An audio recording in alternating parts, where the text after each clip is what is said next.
is advised.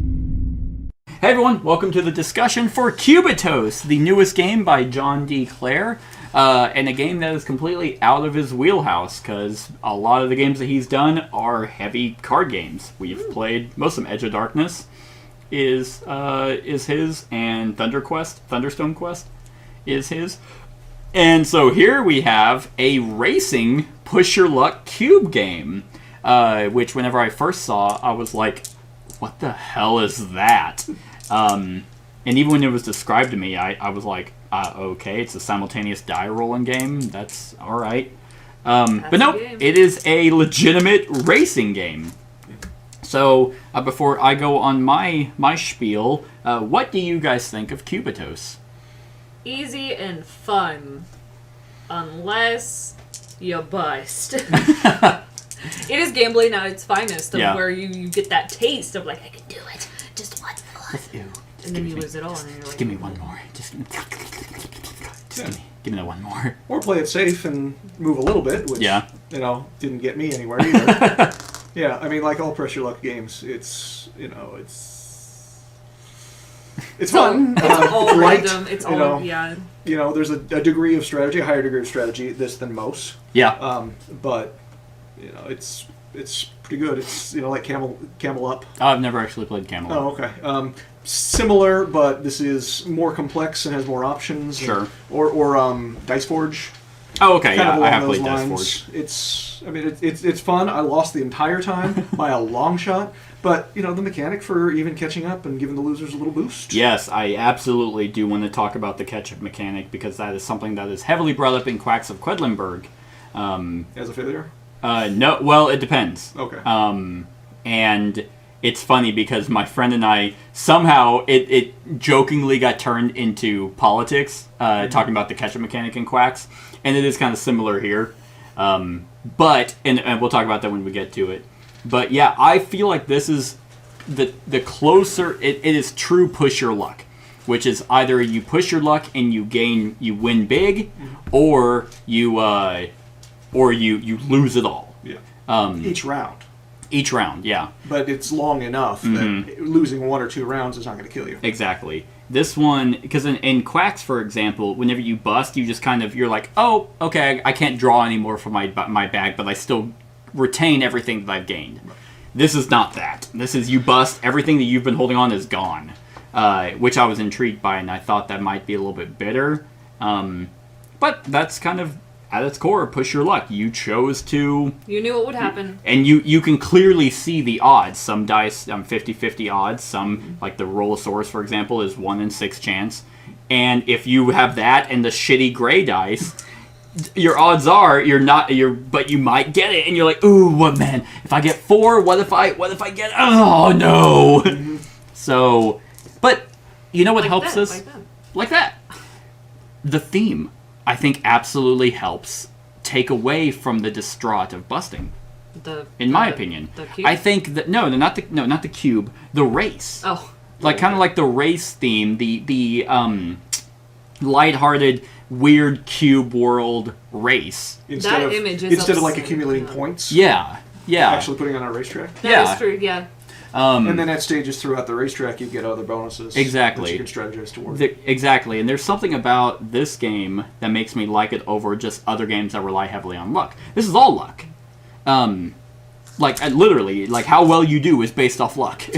Agreed. I mean, there's a strategy in which you're drafting and how to utilize them. I'm not saying there's not strategy, but overall, your strategy can be right out the window every time.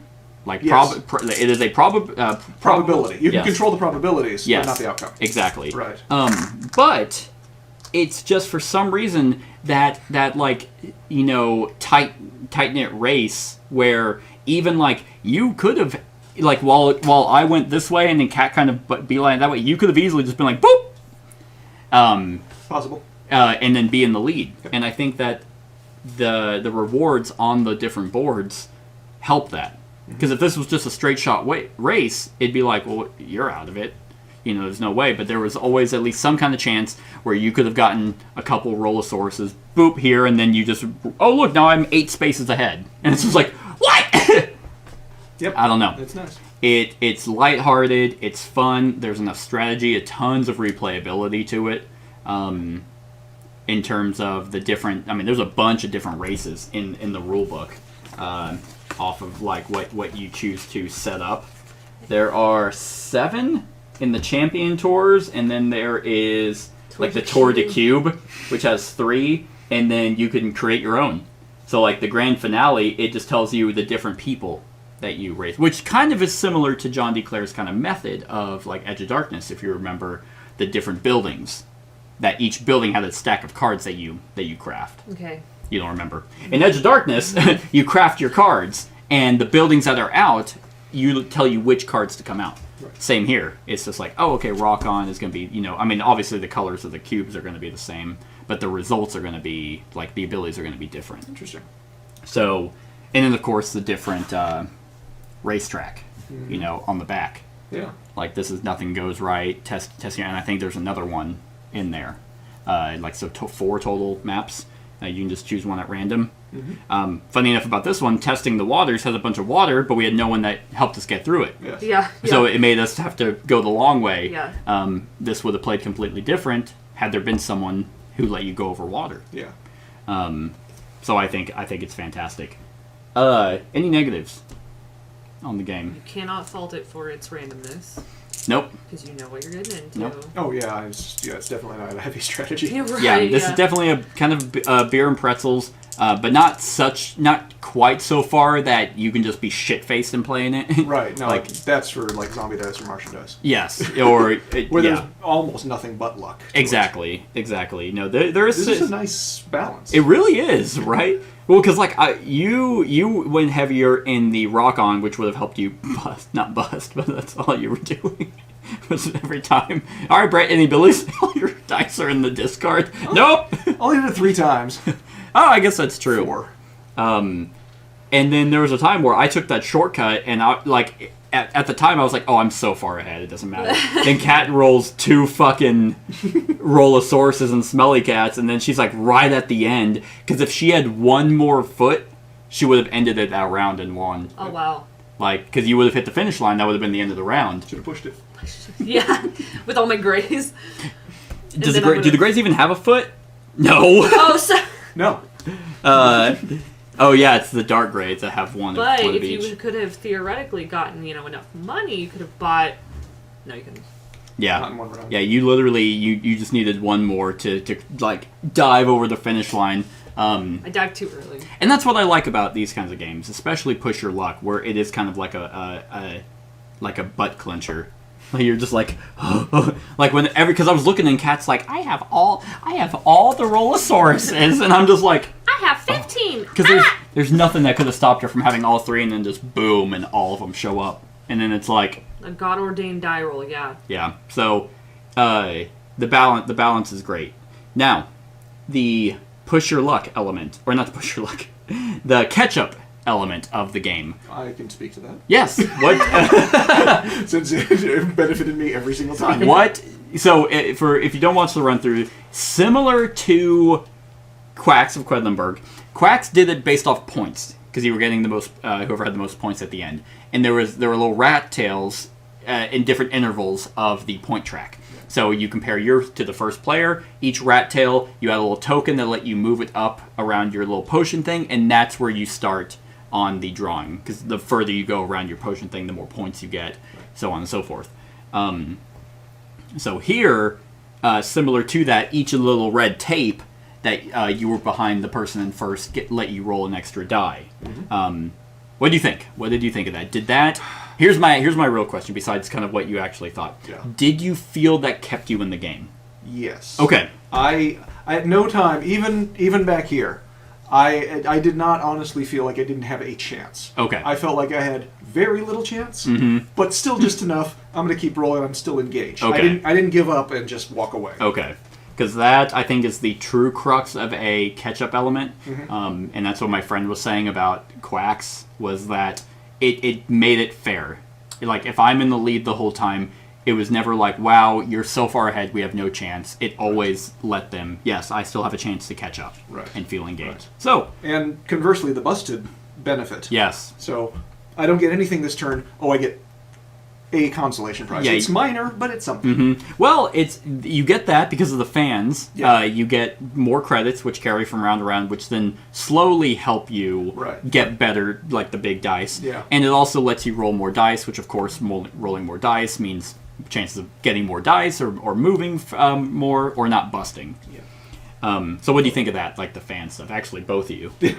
You did it the most, but yeah, no, it is helpful. It does give you that kind of not an edge, but you don't feel so like, well, I'm in the hole, like, and I can't get out. Like, there's no ladder, there's no way for me to climb out of this. So it's a last ditch lifeline. Yeah. For that turn, and that's nice actually, because no turn do you actually not gain something. Oh yeah, you're right. Well, actually, technically, the very first time you bust, you get nothing. Yes. That's but that's just the warm up. Yeah, pretty you much. get that sinking feeling of failure. Well, because it's cool because with the busting, you actually have a couple chances. Like, it's if you choose to push, then if you fail, then you bust. So you actually get one free rolling nothing, unless you have 3 in your active dice. Right. Yeah. Then no matter what, Yeah. you can fail. So it's actually kind of cool because it makes it feel less random. So I do It's enjoy geared. The whole thing is geared toward getting something every round. Yeah.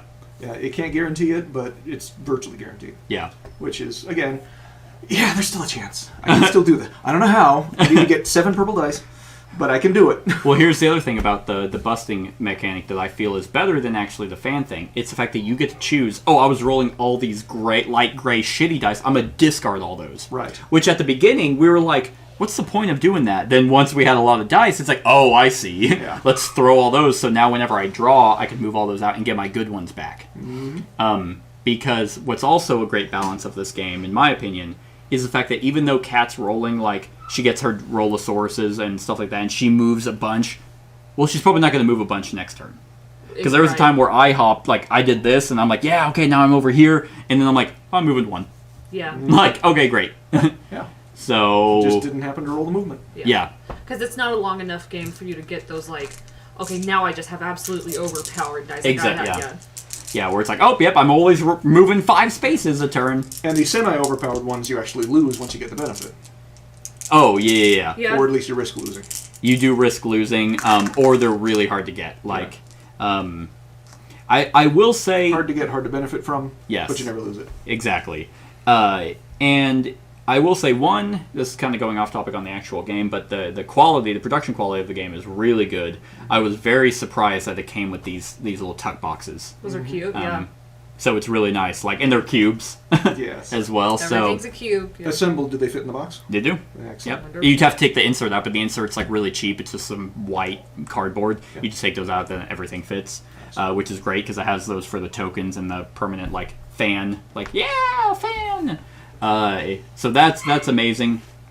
Obviously, everything a cube is hilarious and cute. And you know what I was worried about? Because whenever it's like, oh, abilities go first, and like, whenever it showed the swords, I was like, oh my god, there's gonna be a cutthroat nature to this game. In this particular case with Mr. Soldier, it wasn't. Right. So it is the sum of the player interaction. Because you didn't lose twice. Huh? Because you didn't lose it twice. Oh, that's right. You tied with me, and then I would probably say I wish the tiebreaker was the start player gets to choose. Like, because at the time when it was me and you, I was in the lead, so Cal was going to choose you because, of course, you were further back and you had no credits. I did. But that's also like, okay, well, they're super cheap. Yeah. You just buy more, and then now I have 5, so I'm not losing this time. Yeah. Or I didn't lose it. I just get to re-roll it again. Yeah. I think the other thing is this is probably a negative for me is when it says run or now or active, there's none of that terminology anywhere else. Okay. So I was like, what the hell does active mean? Does that mean whenever I roll his ability? Or is this just supposed to mean that it prevented me from busting? So is his ability always happening even if I don't roll his symbol? I took it as yes. Like, if I choose to push my luck and I don't bust, it goes off. The now was kind of like, once again, is that now when I buy it? Or is it whenever I roll his symbol? Does it go away? Or do I get to roll it again? You know? It's things like that. The and then the run. It was like, what do you mean run? Is there a better reference for these cards? There's a card clarification. Okay. But it doesn't ever. I didn't look through that, so. It doesn't ever give you like those terminology. So here's some other confusing ways to think about the same thing. Pretty much. So it was just like that was kind of annoying. Yeah. Was okay. Does the run the run I took was when you are rolling you are running. Like, that's supposed to be you running, so then you use the ability during the ability step. Or during the run phase. Or during the run phase, yeah. That's probably it. Use abilities. So these are all, whenever you have them for your abilities, then you pop them off, hence the Rollosaurus. You get to move forward before you do all your move results. Makes sense. But, yeah. So it was just, you do figure it out because the game's not complex. Yeah. But it's just more of like the terminology is kind of weird because it's never referenced anywhere else. So... yeah. I mean, you guys got anything else? I feel like I've been talking a little bit more. That's okay. I mean, I don't have anything to add, really. Was it disappointing that you were right there and then? No, it was very fun. It was very fun. It was, like I said, a butthole clincher is a good thing. Crack an egg in between these cheeks is how hard I clenched. I mathed it out. I was like, okay, so she has 8, 9, 10, 11. Okay, she has 12. 11. Okay, that's 1, 2, 3. She's gonna stop right at the edge. Okay, that means we get one more round. All right. I got a shot. So, Brett, you have anything else? No, I think it's all good. All right.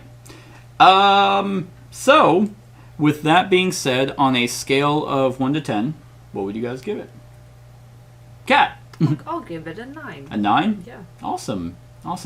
Another one of those lighthearted games that you'd be down to play. Very easy. Be very happy to play this with friends, and just it's a good jovial game. Yeah. Good night. Brett. For now, 8. Okay. But if I play it more, that could go up. I can't see it going So down. this wasn't one of those games that was too complex, or No, I mean, you mentioned a couple of things about how does this rule exactly work, Yeah. and how does that benefit me? Yeah. I've got it. What do I use it for? right. But not so much that I think a lot about which one should I use and should I take that one or that one. There are Okay. not many choices. Awesome. No, good. Awesome. Yeah. I am right there with Kat. I think this is a 9. It's a theme and it's a game that I don't have any race game in my collection, like. Because I don't have Jamaica, I don't have Camel Up, I don't have... I might be remembering it wrong. Is Galaxy Trucker not a race? No. Really. I couldn't no, remember. It's not. It's kind of... I mean, that's a Beer and Pretzels game. You just build your ship, and technically there is a track, but no, you aren't racing to a goal to beat someone else there. Well, Escape kind of is. But that's cooperative and that's dice rolling, and that's real time. Yeah. So it's hard to compare. Yeah, I mean, I can't really... I don't have a lot of race games. Yeah. And I don't know Cribbage. why. Yeah, nope, I don't have that. Man. Yeah, it's usually not a theme that I really gear myself towards, even though they're usually always... Huh? Viticulture. Viticulture, that's a pretty good race. Even though there are games that are kind of like... They're... Well, yeah, it's more of like this is kind of a race to do this before someone else does, but not in this sense. Not a literal race. Yeah. So yeah, this is definitely one that I'll keep in my collection. It's awesome. I really like this designer. Every game that I've played by him, I very much enjoy. Edge of Darkness is great. Thunderstone Quest is great. So and usually they support it. So I mean, this could easily go for more expansions. You just have a new set of dice and new types of fans, new maps. Absolutely. New maps will actually be the best way to I think support it, because there's 4 right now. Now obviously this map, I mean, there's tons of replayability. This map would change drastically with different abilities surrounding it. Absolutely. And actually, before we go, I can tell you how many of each come. That rich dog. Come in the thing. So for each color, there are... Wow, that's a lot. Right? So there's 1, 2, 3, 4, 5, 6, 7. Wow. 1, 2, 3, 4, 5. Yeah, so like For example, the rich dog he gave you 3 coins, so then you just find. There's Mr. Dog. You gain 2 credits. Captain Bark. If active white and active red, you gain a fan. And he also has another ability. So yeah, like each of them have 7. Mm-hmm. The art is the same, of course. Oh my god. Rolling Stoned. So there's rock on roll. If you were to bust, use this die, then roll up to all your gray dice in any zones. If any hit, then you do not bust. So they all seem to kind of have similar themes around them, which is fine. I actually think that's the best way to go about it. Yeah, and it works with the odds, too, because those don't change. True. Yeah, that is true. Shimmy Shimmy Dino, Dancing Dino, Cubosaurus, You Bet Jurassican, Pronto Bronto, Wiki Wiki Dinosaur. So, and it's just, it's fun. So, but yeah, more maps would be, I think, a great way to support it. Similar to, another race game I've played, Downforce. We've played Downforce with Brad. Okay, I remember that. That one felt a little bit more random that I enjoyed, but it's kind of more of a betting kind of race game. But yeah, and they support that with maps. So here's to, and it's AEG. They love their expansions. So I'm excited. I really enjoyed this game. So cool. You guys got anything else? Cool. So that's our thoughts on Cubitos. Let us know what you think of the game in the comments below. Other than that, like, comment, share, and subscribe, and have a wonderful whatever time of day it is for you. Hey everyone, thank you for watching, and I really hope that you enjoyed the video. If you would like to see more of my content, go ahead and click that subscribe button and the bell to be notified whenever I upload any new content. If you feel like supporting the channel, you can go ahead and click that Patreon link to be taken to my Patreon, and any help is truly appreciated. Other than that, stick around for any other run-throughs or reviews or cool top 10s or whatever I feel like putting on. Other than that, like, comment, share, and subscribe, and have a wonderful whatever time of day it is for you.